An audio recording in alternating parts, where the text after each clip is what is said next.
Svet se hitro spreminja. Digitalizacija, novi načini dela, naraščajoča kompleksnost.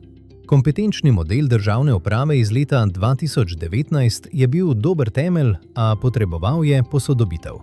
S projektom Razvijamo kompetence prihodnosti smo ga nadgradili, da odraža ne le sedanje potrebe državne uprave, ampak tudi tisto, kar bomo potrebovali jutri.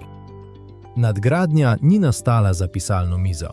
Vodje in zaposleni v kadrovskih službah, ki model uporabljajo v praksi, so v sodelovanju s strokovnjaki z različnih področij v državni upravi in medresorsko delovno skupino za podporo projektu so ustvarjali rešitve na interaktivnih delavnicah. Izhajali smo tudi iz analize dosedanjih presoj v informacijskem sistemu za upravljanje in razvoj zaposlenih v državni upravi, IS-MUZA, ter iz dobrih praks tujih državnih uprav.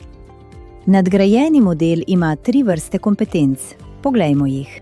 Temeljne kompetence veljajo za vse zaposlene v državni upravi. To so zavezanost strokovnosti, krepitev sodelovanja, proaktivnost v storitvah in uporaba digitalnih rešitev. Slednja je največja novost, ker je danes raba tehnologije za upravljanje delovnih nalog praktično neizogibna.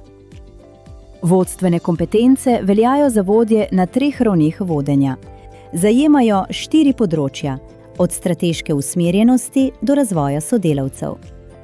Delovno-specifične kompetence pokrivajo posamezna strokovna področja. V nadgradnji smo nabor razširili na 18 sklopov. Novi dodani sklopi so s področja kohezijske politike, spremljanja in poročanja o stanju okolja, mednarodnih zadev ter zaščite in reševanja.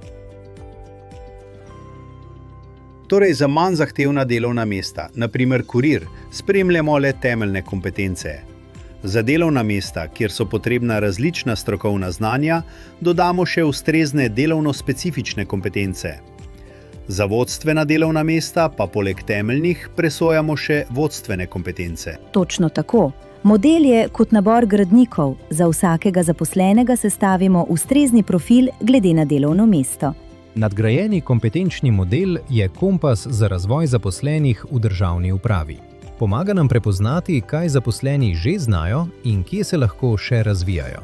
Vabljeni, da si preberete več o uporabi kompetenčnega modela v priročniku na povezavi v opisu videa.